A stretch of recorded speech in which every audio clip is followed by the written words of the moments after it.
How to download and update the Realtek HD audio driver on Windows 11 with Realtek Audio Manager. Hello everyone, and let's get started. If you want to download and update the Realtek HD audio driver, here is a way out. First of all, open any of your browser. Then type in Realtek HD audio driver TechSpot. Tap on the first link provided by TechSpot, and here you can see a list of options.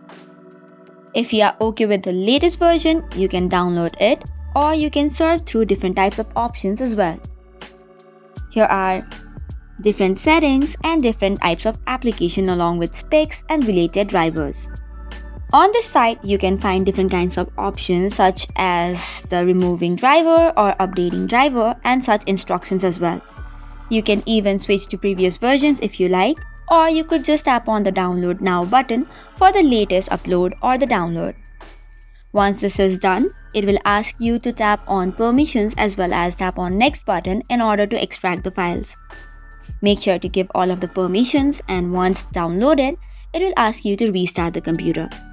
Once you have restarted the PC, if you want to confirm if the download is completed or not, you can simply open the Device Manager. Under Device Manager, you will see the option of Sound, Video and Game Controllers, and under it is the Realtek Audio. If there is a yellow button next to the driver, it means that there is some problem and you need to reinstall it. However, if it is not, you're good to go. So that is all for today's video. For more such contents, do not forget to hit the like and subscribe button. Thank you and keep watching.